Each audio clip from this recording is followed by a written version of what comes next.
In 2021, an investigation by ProPublica cracked open actual, never-before-seen IRS data to examine the true tax rates of America's wealthiest citizens. The data revealed that in 2018, Elon Musk paid zero in federal income taxes.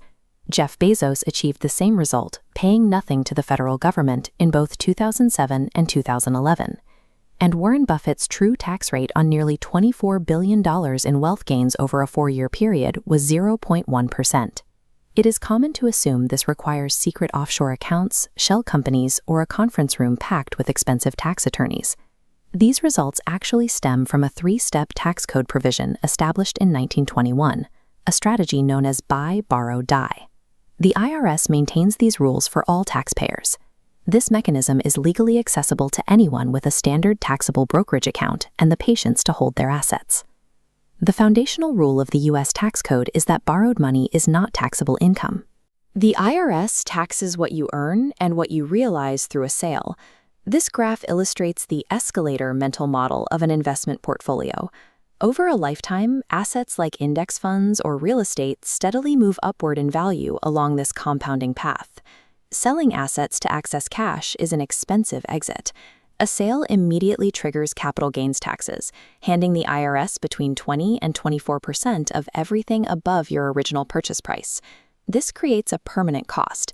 The assets you sold are off the escalator and will never compound again, resulting in a flattened trajectory for your future wealth. You avoid this by staying on the escalator.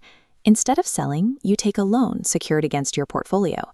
The bank provides spendable cash while your assets stay fully invested.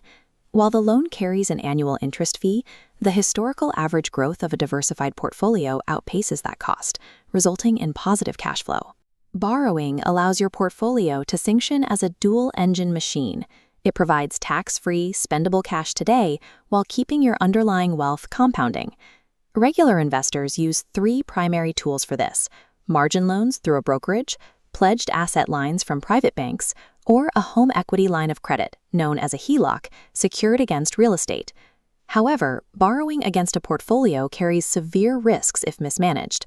The 2021 Archegos capital management implosion serves as a warning of what happens when leverage is used without discipline.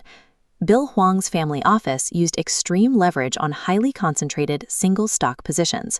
When those specific stocks dropped, brokers issued margin calls. This led to forced liquidations that vaporized $20 billion in days.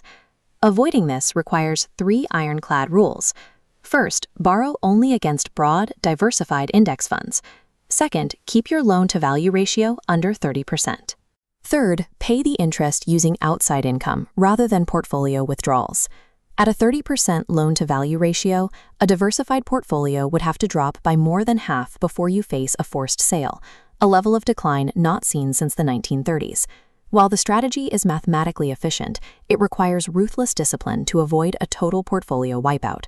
While borrowing money defers taxes during your lifetime, Section 1014 of the tax code can eliminate them permanently upon death. This chart shows a lifetime of investment.